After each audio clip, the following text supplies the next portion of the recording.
पहले से ही सरकार को कहा हुआ था कि अगर रेजोल्यूशन लाया जाता है तो उसमें यह देखना होगा कि विदेश नीति को ध्यान में रखनी होगी। श्रीलंका एक फ्रेंडली नेशन है, उसको ध्यान में रखना होगा और किसी एक कंट्री के हिसाब से जो है प्रस्ताव नहीं लाना चाहिए। और अभी जब ऑल पार्टी मीटिंग चल रही थी उस वक्त भी शरद यादव मीटिंग के बीच में ही बाहर आए और लोगों से ऑफ कैमरा बात की, तो उन्होंने कहा कि वो इसके पक्ष में नहीं है। साथ ही सपा जो है वो भी इस प्रस्ताव के पक्ष में नहीं है। तो एक तरह से कह सकते हैं कि विपक्ष और कुछ और जो पार्टियां हैं वो इस प्रस्ताव के पक्ष में नहीं है। हालांकि दबी जबान में खुलकर सामने आने की बात तो ना करें, लेकिन दबी जबान में जरूर कह सकते हैं कि एनसीपी जो है, जो कि सरकार, जो कि यूपीए की 2 की पार्ट है, वो भी इस प्रस्ताव के पक्ष में नहीं है। तो कहीं ना कहीं देखिए एक समन्वय बनाने की कोशिश की गई थी, ऑल पार्टी मीटिंग बुलाई गई थी। मीटिंग जो है स्पीकर मीरा कुमार ने बुलाई थी, ऑल पार्टी मीटिंग, और उसके बाद भी ये मीटिंग जो है तकरीबन 1-1.5 घंटे ये मीटिंग चली करीब करीब, लेकिन उसके बाद भी बेनतीजा निकल गई। तो अब ये देखना होगा कि सरकार का अब इस पर क्या स्टैंड होता है, क्या श्रीलंका के खिलाफ जो है प्रस्ताव लाया जाता है, या और उसमें जो बातें डीएमके ने कही थी कि जिन बातों को इंक्लूड किया जाए वो उसमें होता है कि नहीं, ये देखने वाली बात होगी। बिल्कुल। अब विजय, आप ये बताएं कि अब ये स्थिति साफ होती हुई दिख रही है कि सरकार के पास विकल्प है। कई ऐसी राजनीतिक दल हैं जो श्रीलंका के मसले पर अब सरकार के मौजूदा रुख के साथ होते हुए दिखाई दे रहे हैं और डीएमके के द्वारा सुझाए गए संशोधन पर विचार करने को तैयार नहीं है। ऐसे में डीएमके अलग थलग पड़ती हुई दिखाई दे सकती है। आपको लगता है कि अब डीएमके का रुख नरम हो सकता है आने वाले दिनों में? जी अजय, अगर बात की जाए तो डीएमके पूरी ये रणनीति जो पिछले कुछ दिनों की रही है, पूरा जो घटनाक्रम है, वो अपने वोट बैंक को सुरक्षित करने की रणनीति के तहत रहा है और वह अच्छी तरह से जानते थे कि कांग्रेस कहीं न कहीं इस मामले पर फंस सकती है कि इस तरह का प्रस्ताव संसद में लाया जाए न लाया जाए। हम बात करते हैं अफजल गुरु को लेकर के जो प्रस्ताव पाकिस्तान ने पारित किया था, तो उसका खंडन सभी राजनीतिक दलों ने किया था क्योंकि उसको भारत के अंदरूनी मामलों में हस्तक्षेप माना गया था। और आज ठीक 2 हफ्ते बाद अगर ऐसी स्थिति में भारत श्रीलंका को लेकर के प्रस्ताव लाता है तो ये एक दोहरी नीति की तरह देखा जाएगा। इसको लेकर के ही शायद विपक्षी दल जो है वह नहीं मान रहे थे, लेकिन कांग्रेस कोशिश कर रही थी कि किसी तरह एक अलाई को बचा कर रखे, लेकिन डीएमके के लिए ये एक रणनीति का हिस्सा था। वह अच्छे बखूबी जानते थे कि अपने तमिल वोट बैंक को बचाने के लिए अगर उनको नेशनल इंटरेस्ट को सैक्रिफाइस भी करना पड़ता है तो वे उसके लिए तैयार थे। बिल्कुल। विजय और अमित, आप दोनों हमारे साथ बने रहे। आइए अब आपको हम दिखाते हैं कि सरकार की सेहत किस तरीके से खराब करने की कोशिश डीएमके के तमाम सांसदों ने की है। खतरे की बात फिलहाल नहीं है, लेकिन करुणानिधि ने कोई भी दया माया नहीं दिखाई है। चेन्नई से अपने रिमोट कंट्रोल के जरिए डीएमके चीफ ने एक ऐसा बटन दबाया कि उनके तमाम मंत्रियों ने मनमोहन सरकार को अलविदा कह दिया। सरकार की सेहत बताने के लिए मंत्रियों की मंडली मोर्चे पर उतरी और भरोसा दिलाया कि सरकार के पास संसद में बहुमत भी है और पूरा समय भी। दक्षिण के दिग्गज की चुनौती का जवाब देने के लिए चिदम्बरम ने कमान संभाली और कहा कि डीएमके ने जल्दबाजी में फैसला लिया। हम श्रीलंका के खिलाफ प्रस्ताव में संशोधन के लिए तैयार थे। सरकार के कद्दावर मंत्रियों ने इशारों इशारों में साफ कर दिया कि अब सरकार दक्षिण का दरवाजा खटखटाने नहीं जाएगी। It was decided to formulate amendments. हम संयुक्त राष्ट्र महासभा के मानवाधिकार आयोग के प्रस्ताव पर संशोधन लाने के लिए विचार कर रहे थे। तमाम राजनीतिक दलों से हमारी बात हो रही थी, लेकिन इसी बीच चेन्नई से करुणानिधि ने अपने मंत्रियों को सरकार से अलग होने की बात कही।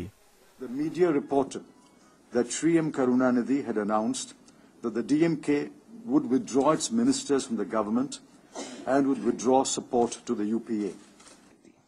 इधर दिग्गज मंत्रियों की प्रेस कॉन्फ्रेंस खत्म हुई, उधर सरकार से विदाई के लिए डीएमके अपने मंत्रियों के साथ प्रधानमंत्री कार्यालय पहुंच गई। पीएम से मिलने के बाद डीएमके के 5 मंत्रियों ने इस्तीफा सौंप दिया। इस्तीफा देने वालों में केंद्रीय मंत्री एम.के. अझागिरी, राज्य मंत्री एस.एस. पलानिमड़क्कम, राज्य मंत्री डी. नेपोलियन, राज्य मंत्री डॉक्टर एस. जगत रक्षकन, राज्य मंत्री एस. गांधी सेल्वन शामिल हैं। डीएमके को मलाल है कि वो जिस सरकार का हिस्सा रही उस सरकार ने उनकी मांगों को अनसुना किया, लिहाजा आवाज बुलंद करने के लिए समर्थन वापसी के अलावा कोई और विकल्प नहीं था। दक्षिण के दिग्गज की बगावत के बाद अब कांग्रेस ने सारा जोर यूपी के दिग्गजों को मनाने में लगा दिया है, जिससे सरकार की सेहत और सियासत दोनों कायम रहे। Team news nation. सरकार ने अपने तमाम घोड़े खोल जरूर दिए हैं, लेकिन सरकार इस पूरे बवाल को, इस पूरे झमेले को संभालने में जरा नाकाम होती हुई भी दिखाई दे रही है। इस बीच हम चलते हैं चेन्नई। विजय ग्रोवर हमारे साथ मौजूद हैं। विजय, डीएमके के तमाम मंत्रियों ने इस्तीफा दे दिया है, लेकिन क्या इससे डीएमके की साख, जो कि तमिलनाडु में काफी गिरती हुई दिखाई दी है, पिछले 6 महीनों के भीतर बचती हुई दिखती है?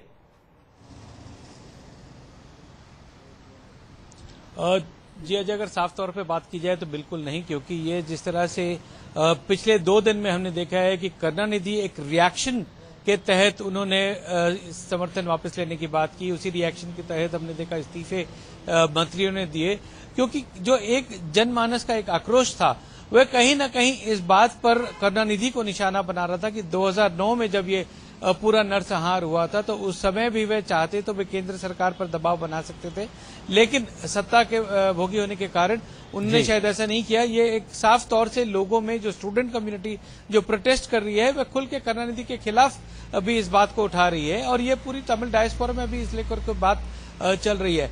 लेकिन कुछ हद तक कांग्रेस से दूरी बनाकर के कम से कम करुणानिधि की रणनीति अब यह है कि वह अगले चुनाव में ये कम से कम ये दिखाने की कोशिश कर सकते हैं कि हमने कांग्रेस का साथ इसलिए छोड़ा कि हम इस बात तमिलों के हक में खड़े थे।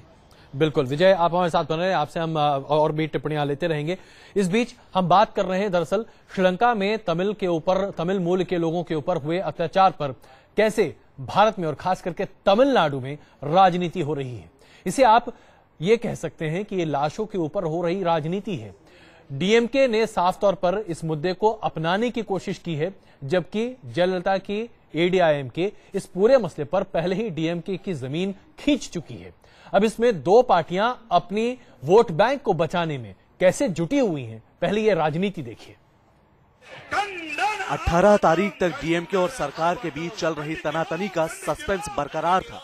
सियासी हलकों में माना जा रहा था मनमोहन की टीम करुणानिधि को मना लेगी, लेकिन 19 तारीख की सुबह डीएमके ने बिना वक्त गंवाए समर्थन वापस लेकर सबको चौंका दिया।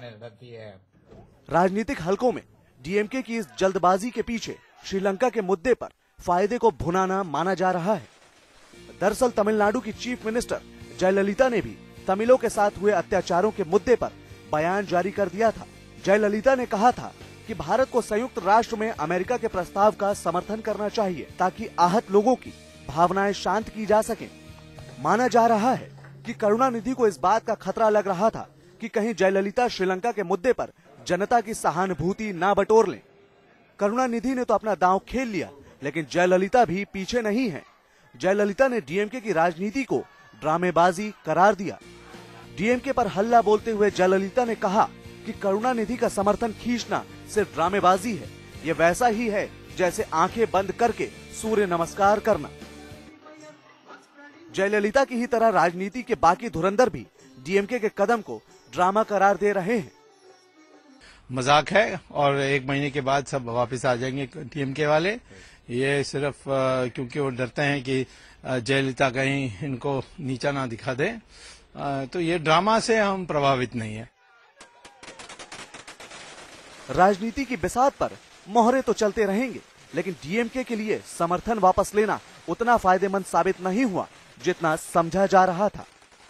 तमिल मसले पर डीएमके को भरोसा न दे पाने वाली सरकार की कई मजबूरियां हैं। सरकार एक तरफ कहीं न कहीं अंतर्राष्ट्रीय दबाव में नजर आती है, तो वहीं दूसरी तरफ सरकार किसी भी सूरत में नहीं चाहती है कि श्रीलंका के साथ उसके रिश्तों में किसी भी तरह की कोई कड़वाहट आए। वीडियो जर्नलिस्ट अबू तलहा के साथ अमितेश सिंह, न्यूज नेशन, दिल्ली।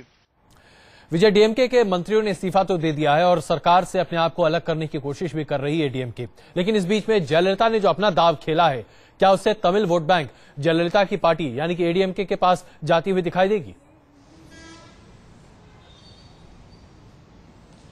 जी बिल्कुल। जब वाइको को इस मुद्दे को लेकर के 2 महीने पहले जब प्रभाकरन के बेटे के मारे जाने की फोटो आई थी, तो वाइको ने सबसे पहले मुद्दा उठाया था और जिस तरह का सपोर्ट उनको मिलना शुरू हुआ था, तो उसके बाद जयललिता ने जिस तरह के बयान दिए, प्रधानमंत्री को पत्र लिखा और जो स्टेटमेंट्स उनके आए, साफ तौर से उन्होंने अपने पावर के चलते हुए इस मुद्दे को हाईजैक करने की कोशिश की। करुणानिधि इस रेस में शायद सबसे पीछे दौड़ने वाले थे और यही उनके लिए सबसे बड़ी दिक्कत भी बात बन गई कि उनको सबसे ड्रामेटिक मूव खेलना पड़ा ताकि वे लोगों को आकर्षित कर सके।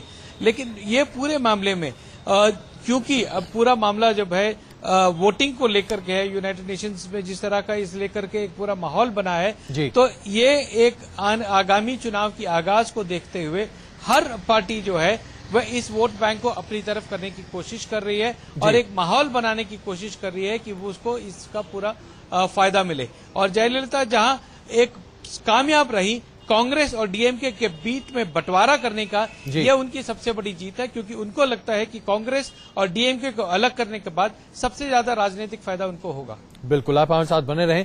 और आइए अब अपने दर्शकों को हम ये दिखाते हैं कि राजगोपालन से जब बातचीत की हमारे संवाददाता सैयद मुइज़्ज़माम ने, तो उन्होंने क्या कहा। क्या वाकई में डीएमके को उम्मीद है कि इस तरह का रेजोल्यूशन संसद में आ सकता है? देखिए रिपोर्ट। डीएमके के फैसले के बाद सरकार सांसद में हमारे साथ बात करने के लिए तमिल मामलों की जानकार आर राजगोपालन साहब हैं।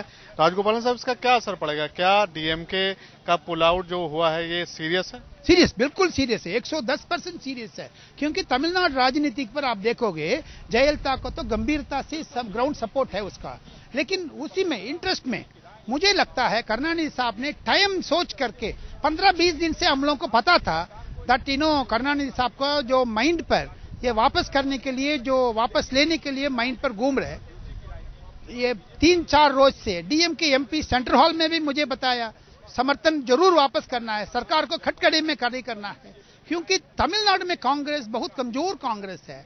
उसको हमारा सिर में बैठ करके एक्स्ट्रा लगेज क्यों मैं ले लूं, उसको उतार देंगे करके उनको उतार दिया है। लेकिन डीएमके ने क्या इंटरनल प्रेशर से लिया जो तमिलनाडु के इंटरनेशनल डोमेस्टिक पॉलिटिक्स का है? नहीं, इंटरनेशनल प्रेशर इंटरनल प्रेशर अलग बात है, लेकिन जो ओवरऑल पिक्चर देखने में नॉर्थ इंडियन दर्शक को ये जरूर समझना चाहिए, उधर स्टूडेंट्स मूवमेंट बड़ा खतरा में बैठ गया, जैसे Anna Hazare movement, Kejriwal movement north India में गंभीरता पकड़ गया, जैसे जंगली का आग तरफ फैल दिया सूर्य की पूरी नॉर्थ इंडिया में। तमिलनाडु में कल परसों नरसों 3 दिन से तमिलनाडु में जबरदस्त स्टूडेंट्स एजिटेशन शुरू हो गया, कॉलेज वगैरह बंद हो गया। इसीलिए तो करुणानिधि साहब को डर मार करके अगले बार अपना जो स्ट्रेंथ है वो खत्म हो जाएगा करके, ऑर्गेनाइजेशन स्ट्रेंथ खत्म हो जाएगा करके वो समर्थन वापस कर लिया। अगर यूएनएचआरसी के रेजोल्यूशन जो आ रहा है जिसमें जेनोसाइड, वॉर क्राइम्स और इम्पार्शियल इंक्वायरी की बात है, अगर भारत सरकार उसको अमेंड करती है, भारत सरकार अमेंड नहीं कर पाएगा। अब अमेंड करेंगे राजनीतिक, इधर साउथ ब्लॉक में जो एक्सटर्नल अफेयर्स मिनिस्ट्री है वो बंद करना पड़ेगा, ताला लगा दो उसके ऊपर, क्योंकि इसमें इंटरनेशनल प्रेशर्स अधिक होते हैं।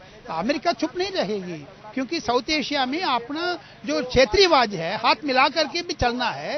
एक के खिलाफ एक राजनीतिक प्रस्ताव पास करोगे अपना असेंबली में, फिर खतरा बन जाएगा, इसीलिए नहीं करेंगे, मुझे लगता नहीं करेगा। लेकिन कोई बीच का रास्ता निकल सकता है इस पूरे? नहीं कर सकता, करुणानिधि मानेगा नहीं है।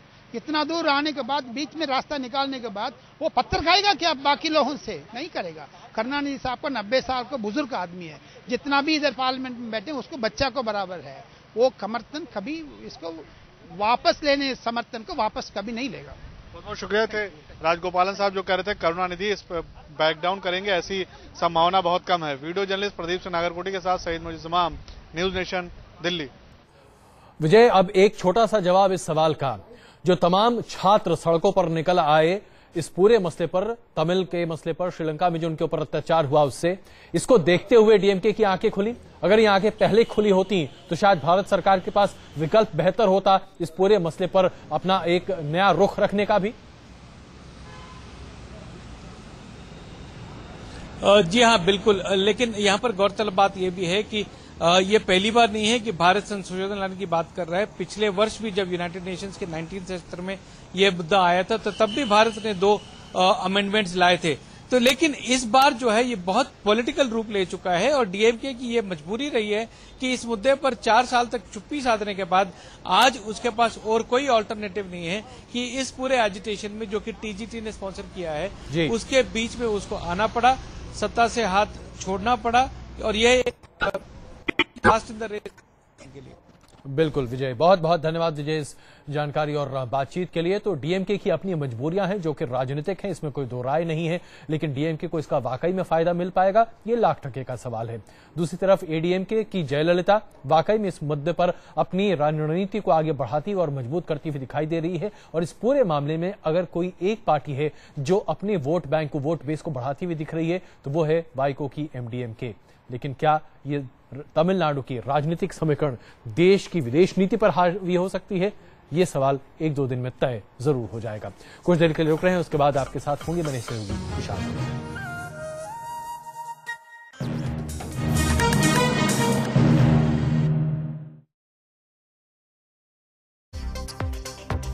छोटे से इशू को बड़ा नहीं बनाना चाहिए और इसमें मतलब कि ज्यादा बड़ा बहुत बड़ा बना देते हैं न्यूज।